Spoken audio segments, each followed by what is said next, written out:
اور اگر آپ افسردہ ہیں تو پھر سمجھ لیجئے کہ مجھ پر نزع کی سی کیفیت طاری ہے۔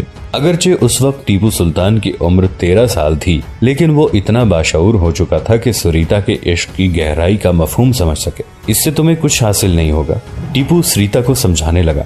تم انتہائی غیرت مند اور حیادار لڑکی، مگر اپنے دل کے ہاتھوں ایک تماشا بن کر رہ گئی ہو۔ یہاں سے گزرنے والے سینکڑوں سپاہی اور دوسرے لوگ تمہیں عجیب عجیب نظروں سے دیکھتے۔ تماشا تو میری ذات ہے کنور، پھر تم کیوں پریشان ہوتے ہو؟ سریتا بڑے جذباتی لہجے میں سوال کرتی۔ کیا تمہیں میرے پاس آتے وقت کسی ذلت یا ندامت کا احساس ہوتا ہے؟ ہرگز نہیں، ٹیپو سلطان پوری استقامت کے ساتھ جواب دیتا۔ مجھے تو بس تمہارے اکیلے پن کا احساس ہے، اس دکھ بھری زندگی کا خیال ہے جو تم گزار رہی ہو۔ مجھے کوئی دکھ نہیں کنور، یہ کہتے کہتے سریتا ٹیپو سلطان کے گھوڑے کی لگام پکڑ لیتی۔ تم مجھے بس نظر آتے رہو، جہاں سے اور جس زاویے سے دیکھوں تمہاری ہی صورت دکھائی دے۔ یہی تو ممکن نہیں۔ ٹیپو الجھنے لگتا۔ کاش تمہیں میری ذمہ داریوں کا احساس ہوتا کہ ایک لمحہ بھی میرا نہیں، ہر سوچ اور ہر سانس پر نواب بہادر کے احکام کا قبضہ ہے۔ پھر بھی جہاں تک ممکن ہو، سریتا سر سے پاؤں تک بیکارن نظر آنے لگتی۔ میرے سکون کے لیے تو تمہارے چہرے کی ایک جھلک ہی کافی ہے، میں نہیں چاہتا کہ لوگ میرے حوالے سے تم پر انگلیاں اٹھائیں۔ ٹیپو سریتا کو سمجھانے کے لیے آخری دلیل کا سہارا لیتا۔ وہ دن آنے تو دو کنور۔ سریتا کا چہرہ شفق رنگ ہو جاتا۔ میں اسی دن کے انتظار میں زندہ ہوں کہ جب دنیا والے گلی گلی پکاریں گے، وہ جا رہی ہے بیراگن، اپنے کنور کی جوگن۔ ٹیپو سلطان خاموش ہو جاتا، مگر پابندی کے ساتھ روزانہ سریتا کے پاس ٹھہرتا، کچھ باتیں کرتا اور فوجی چھاونی کی طرف چلا جاتا۔ شجاعت خان مکمل طور پر اس صورتحال سے باخبر تھا۔ اسے پہلے ہی سریتا سے بے حد محبت تھی، مگر جب موہن داس اور بملا دیوی کو قتل کر دیا گیا تو شجاعت خان کی محبت میں مزید اضافہ ہو گیا۔ وہ اکثر سریتا دیوی سے ملنے یتیم خانے چلا جاتا۔ شجاعت خان جب بھی جاتا سریتا کے لیے کوئی نہ کوئی تحفہ ضرور لے کر جاتا، کبھی کوئی لباس، کبھی سونے کا کوئی زیور، کبھی پھل، مٹھائی اور کھانا۔ سریتا اسے لاکھ منع کرتی، مگر شجاعت خان یہ کہہ کر بات ماننے سے انکار کر دیتا۔ تیرے اور شہزادے کے سوا میرا اس دنیا میں ہے کون؟ یہ کہتے کہتے شجاعت خان کی آنکھوں میں سلگتی ہوئی تمناؤں کا دھواں بھر جاتا اور آنسوؤں کو ضبط کرتے کرتے اس میں تشنج سا ہونے لگتا۔ ٹیپو کو ان چیزوں کی ضرورت نہیں کہ وہ خود نوابزادہ ہے، میسور کے خزانوں کا مالک ہے، تو کیا میں بھکارن ہوں؟ سریتا شجاعت کی بات کاٹتے ہوئے بڑے نازو انداز سے کہتی۔ کیا میں شہزادی نہیں ہوں، اپنے بابا کی شہزادی؟ یہ کہہ کر سریتا شجاعت خان کے سینے پر سر رکھ دیتی۔ وہ ریاست میسور کے نائب سپہ سالار کو بابا کہہ کر پکارتی تھی اور شجاعت خان اسے اپنی حقیقی بیٹی کا درجہ دیتا تھا۔ یہ شہزادیاں تیرے سامنے کیا حقیقت رکھتی ہیں؟ شجاعت خان انتہائی پرغرور لہجے میں کہتا۔ میری بیٹی تو دلوں کی کائنات کی ملکہ ہے، سب سے حسین، سب سے سربلند۔ شجاعت خان نے بھی کئی بار سریتا کی بے پردگی اور ہندوانہ لباس پر اعتراض کیا تھا، مگر سریتا اپنے منہ بولے باپ سے بھی صاف صاف کہہ دیتی، پاپا دل اور دماغ مسلمان نہ ہوں تو پھر لباس اور پردے میں کیا رکھا ہے؟ بے شک میں نے بتوں سے انکار کر دیا ہے، مگر اسلام کی منزل سے ابھی بہت دور ہوں۔ دعا کیجئے کہ منزل ہاتھ آ جائے، ورنہ مجھ جیسا بد نصیب کون ہوگا کہ راستے کا غبار بن کر رہ گئی۔ شجاعت خان حیران و پریشان اس ناخیز لڑکی کا منہ دیکھتا رہتا جو اپنی عمر سے کہیں زیادہ بڑی باتیں کرتی تھی۔ پاپا میری یہ ظاہری حالت میں ایک راز ہے۔ شجاعت خان کو پریشان دیکھ کر سریتا فوراً بول اٹھتی، آپ کا مجھ پر بڑا حق ہے، مگر اس راز کو جاننے کے لیے کبھی اپنا حق استعمال نہ کیجیے گا، اللہ میری پردہ داری کرے۔ یہ کہہ کر سریتا شجاعت خان کے قدموں سے لپٹ جاتی اور بے اختیار رونے لگتی۔ شجاعت خان گھبرا کر اس کے سر پر ہاتھ رکھ دیتا، تو جس لباس میں رہے میری بیٹی ہی رہے گی۔ سرنگا پٹم کے کئی امراء سریتا دیوی سے شادی کرنا چاہتے تھے۔ جب ان لوگوں نے والی میسور کے سامنے اپنی خواہش کا اظہار کیا تو حیدر علی کے ماتھے پر کئی بل پڑ گئے۔ 4 بیویاں، 50 کنیزیں، تمہیں شرم نہیں آتی؟ اپنے جھریوں بھرے چہرے نہیں دیکھتے؟ کیا سارے آئینے ٹوٹ گئے ہیں؟ کب تک بول حوثی کا یہ کاروبار جاری رکھو گے؟ نواب حیدر علی کی حقیقت بیانی اور تلخ گفتاری نے امراء کے ہوش اڑا دیے تھے اور بار بار ندامت سے ان کی گردنیں جھک گئی تھیں۔ پھر بھی ایک امیر نجیب الدولہ خاموش نہ رہ سکا۔ میں تو اس بے سہارا لڑکی سے اس لیے شادی کرنا چاہتا ہوں کہ نواب بہادر کی خاندانی وجاہت پر کوئی حرف نہ آئے۔ تو کون ہوتا ہے لونڈی بچے؟ میری خاندانی عظمتوں کی پاسبانی کرنے والا۔ شدت غضب سے والی میسور کا چہرہ جلنے لگا تھا۔ مجھے میرے خدا نے سر بلند کیا ہے اور آئندہ بھی وہی میرے خاندان کی آبرو رکھے گا۔ حضور والا، سارا سرنگا پٹم جانتا ہے کہ ولی عہد سلطنت نے اس برہمن زادی کے عشق میں وقار شاہی کو یتیم خانے تک پہنچا دیا ہے۔ نجیب الدولہ نے زیر لب مسکراہٹ کے ساتھ کہا، نجیب الدولہ ایک زمانہ ساز انسان تھا۔ ایک طرف وہ نواب حیدر علی کی وفاداری کا دم بھرتا تھا، دوسری طرف نواب ارکاٹ والا جاں محمد علی اور نظام علی خان والی دکن سے بھی خفیہ مراسم رکھتا تھا، اور انتہا یہ ہے کہ راجہ کرشنا سے بھی اس کے پوشیدہ تعلقات تھے۔ نواب حیدر علی کے حریفوں نے اسے بس ایک ہی کام سونپا تھا کہ وہ اپنی شاطرانہ چالوں سے ریاست میں انتشار برپا کرتا رہے۔ فطرتاً اوباش تھا، اس لیے سریتا جیسی حسین دوشیزہ کو اپنے عشرت قدے میں داخل کرنا چاہتا تھا۔ پہلے اس نے حیدر علی کے سامنے شادی کی خواہش کا اظہار کیا، مگر جب والی میسور نے اسے ڈانٹ دیا تو وہ لہجہ بدل کر فتنہ انگیزی پر اتر آیا۔ میں تو نواب بہادر کے عزت و جلال کی خاطر اپنی شخصیت کی قربانی پیش کر رہا ہوں، ورنہ اس بدنام لڑکی سے کون شادی کرے گا جو 4 دن تک اوباش نوجوانوں کی قید میں رہ کر آئی ہو اور وحشیانہ تشدد سے اس کے جسم کا کوئی حصہ سلامت نہ ہو۔ نجیب الدولہ انتہائی سرد لہجے میں ایک ایک لفظ پر زور دے کر بول رہا تھا، اگر حضور والا کو میری یہ قربانی منظور نہیں تو میرے الفاظ مجھے واپس کر دیے جائیں۔ نجیب الدولہ کی باتیں سن کر حیدر علی کے دل و دماغ جل رہے تھے، مگر والی میسور سریتا دیوی کے سلسلے میں اس فتنہ گر کے الزام کا جواب دینے سے قاصر تھا۔ سرنگا پٹم کے اکثر لوگ سریتا کو ایک آبرو باختہ لڑکی سمجھتے تھے۔ ان کا خیال تھا کہ ونود کمار اور اس کے ساتھی نوجوانوں کی قید میں رہنے کے بعد سریتا اپنی عفت مابی کا دعویٰ نہیں کر سکتی۔ بس حیدر علی اس راز سے واقف تھا کہ سید صاحب کی روحانی مداخلت کے باعث ونود کمار سریتا کے جسم پر قابو نہیں پا سکا تھا۔ یہ صورتحال والی میسور کے لیے اطمینان بخش تھی، مگر آج جب نجیب الدولہ نے سریتا کی بے آبروئی کا ذکر کیا تو حیدر علی کو اندازہ ہوا کہ سرنگا پٹم کے باشندے اس کے خوف سے اپنی زبانیں بند رکھتے ہیں، ورنہ ان کے دلوں میں بڑی ٹیڑھ ہے۔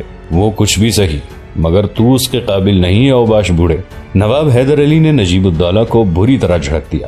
نجیب الدولہ کانپتے جسم کے ساتھ اٹھا اور لرزتے قدموں سے چلا گیا۔ نجیب الدولہ کے جاتے ہی والی میسور نے شجاعت خان کو خلوت میں طلب کیا اور تمام واقعہ بیان کرنے کے بعد انتہائی سخت لہجے میں پوچھا، کیا نجیب الدولہ سچ کہتا ہے؟ جھوٹ بولتا ہے وہ بدکار۔ شجاعت خان نے شدت جذبات میں والی میسور کی موجودگی کو بھی نظر انداز کر دیا تھا۔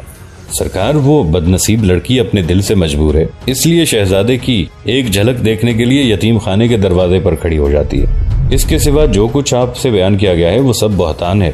میں تیری بات پر اعتبار کرتا ہوں شجاعت خان، مگر تو اپنی ذمہ داریوں سے غافل ہو گیا تھا۔ حیدر علی کا لہجہ بدستور تلخ تھا۔ سرکار، میں ایک لمحے کے لیے بھی اپنے فرائض سے غافل نہیں رہا۔ شجاعت خان والی میسور کا اشارہ سمجھ گیا تھا، مگر یہ بھی مناسب نہیں سمجھتا کہ ایک شخص سے ایک ہی موضوع پر بار بار گفتگو کی جائے۔ اس طرح انسانی فطرت میں ضد پیدا ہو جاتی ہے اور ضد کے نتائج اچھے نہیں ہوتے۔ شہزادے ٹیپو اول و آخر سپاہی ہیں، ان کے مزاج میں عشق و عاشقی کا شائبہ تک نہیں۔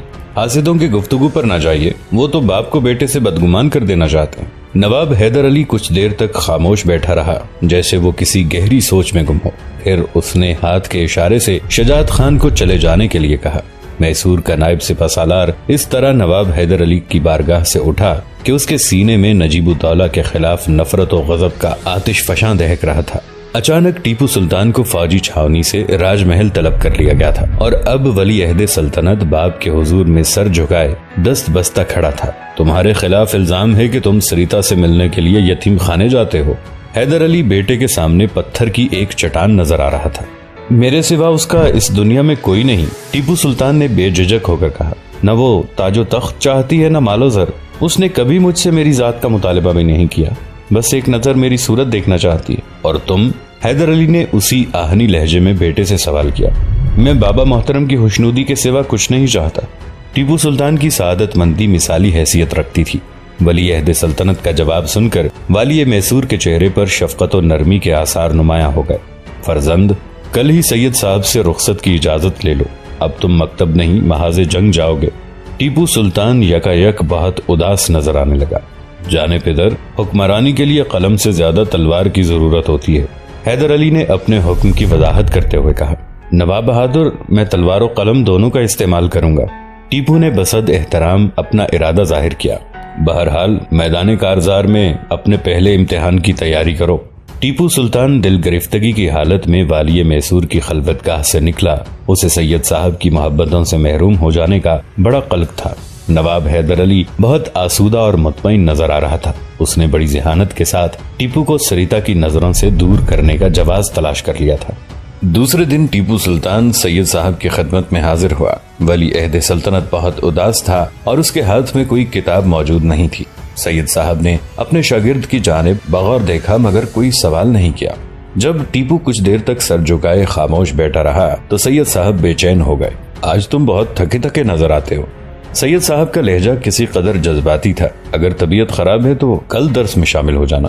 سید صاحب کی بات سن کر ٹیپو نے سر اٹھایا۔ اس کی آنکھوں سے آنسو بہ رہے تھے۔ استاد گرامی، کتاب اور قلم سے میرا رشتہ ٹوٹنے ہی والا ہے۔ اب شاید ہی کبھی آپ کے درس میں شریک ہو سکوں۔ نواب بہادر کا یہی حکم ہے کہ قلم کی بجائے تلوار کی طرف دیکھوں۔ ٹیپو نے سارا واقعہ سید صاحب کے گوش گزار کر دیا۔ آپ سے جدائی کا تصور بھی میرے لیے ناقابل برداشت ہے۔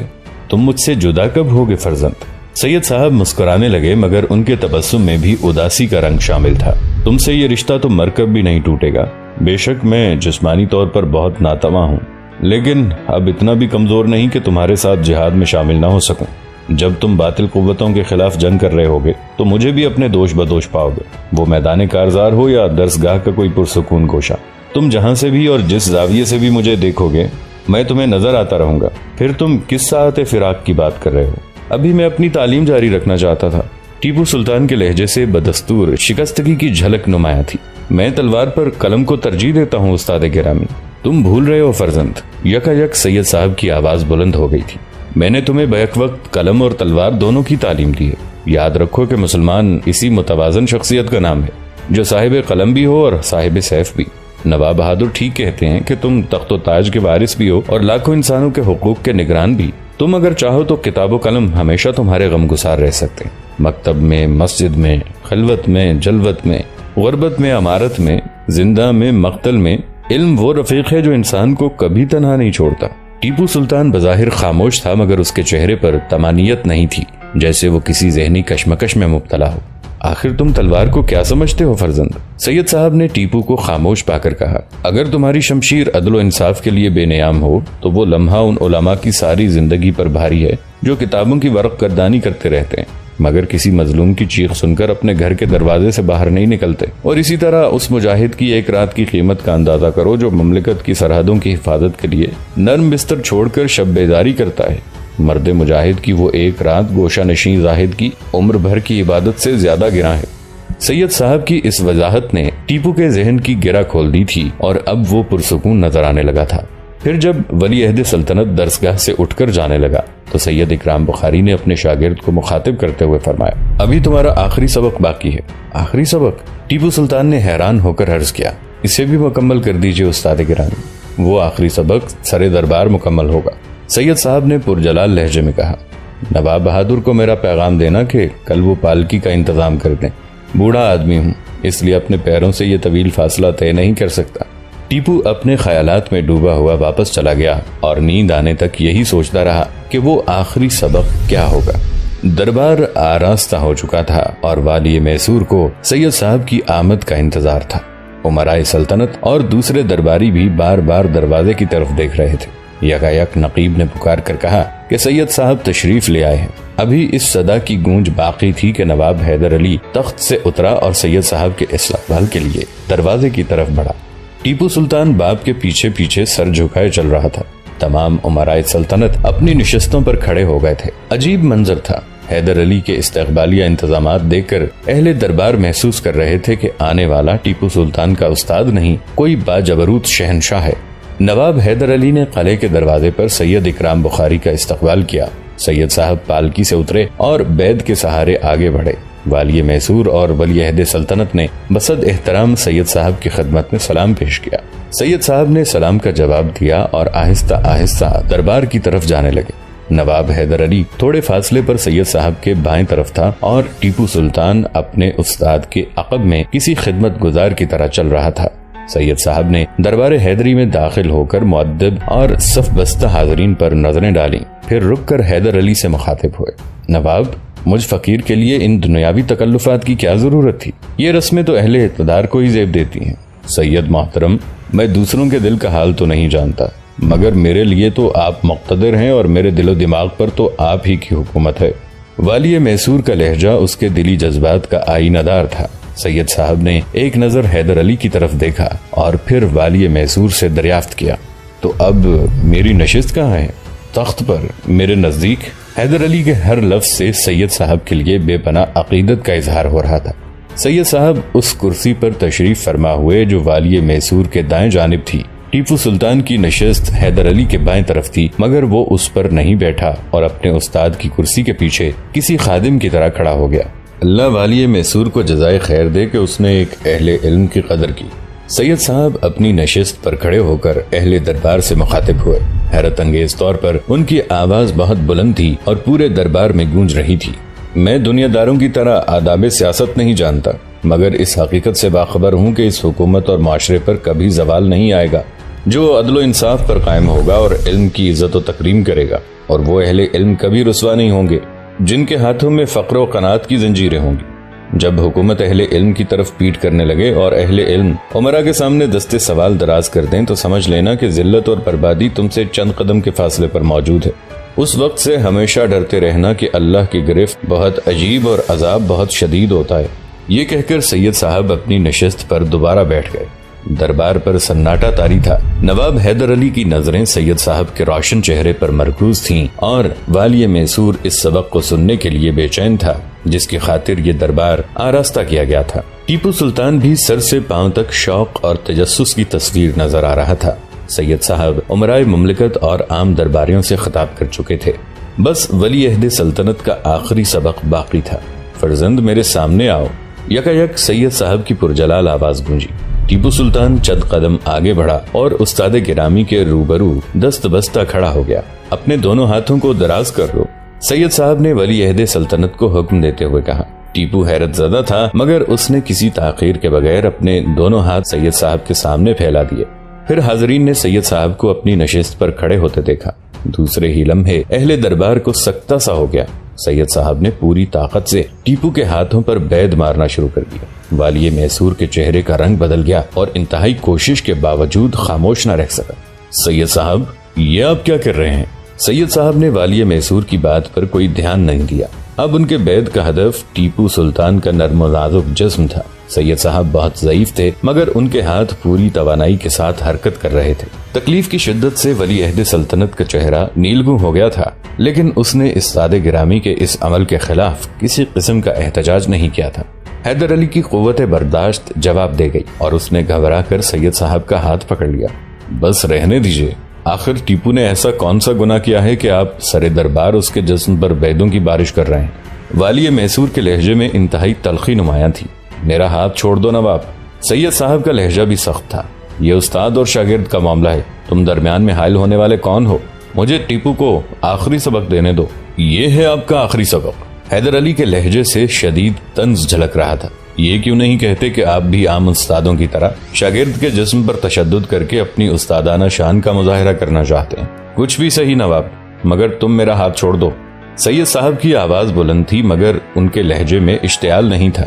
میں اس وقت تک ہاتھ نہیں چھوڑوں گا جب تک آپ اپنے اس عجیب و غریب سبق کی وضاحت نہیں کریں گے۔ نواب حیدر علی کے لہجے کی تندی بدستور قائم تھی۔ سید صاحب نے بڑی اداس نظروں سے والی میسور کی طرف دیکھا اور انتہائی شکستہ لہجے میں کہنے لگے، نواب تم بہت طاقتور ہو، میں بہت کمزور، خواہ کتنی بھی کوشش کر لوں مگر تمہارے ہاتھ سے اپنا ہاتھ نہیں چھڑا سکتا، اور ایک میرا ہی کیا دنیا کے تمام ناتوانوں کا یہی حال ہے کہ وہ زور آوروں کی گرفت سے نہیں بچ سکتے۔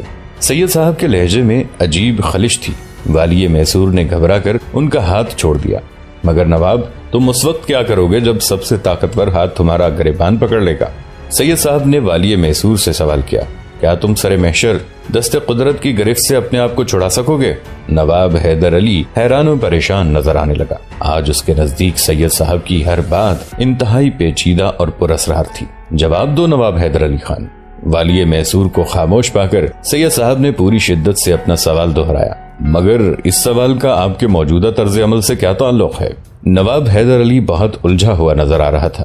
بہت گہرا تعلق ہے۔ یکایک سید صاحب کی جلالی کیفیت نمایاں ہو گئی تھی۔ دوستو آج کے لیے اتنا ہی۔ اسی کہانی کی اگلی قسط کے ساتھ بہت جلد حاضر ہوں گے۔ نیچے کامنٹ سیکشن میں اپنی رائے کا اظہار ضرور کیجیے گا۔ ہمارے اس چینل کو سبسکرائب کر کے نیچے موجود بیل آئیکن کو بھی ضرور کلک کیجیے گا۔ اگلی ملاقات تک کے لیے ہمارا اور آپ کا اللہ نگہبان۔